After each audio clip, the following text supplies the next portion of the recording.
இப்போ பிஎம்எஸ்ஸில் எப்படி BMS setting மூலம் ஏஹெச்சுடைய டெம்பரேச்சரை எப்படி செட் பண்ணிட்டு பார்ப்போம்.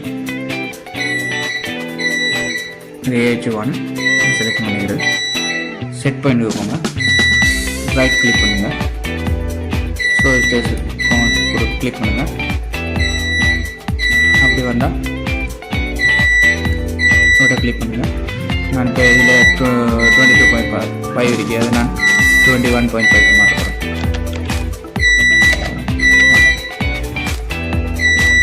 சரி கொடுங்க,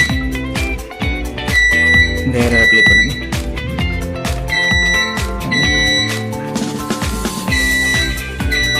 ரைட் கிளிக்,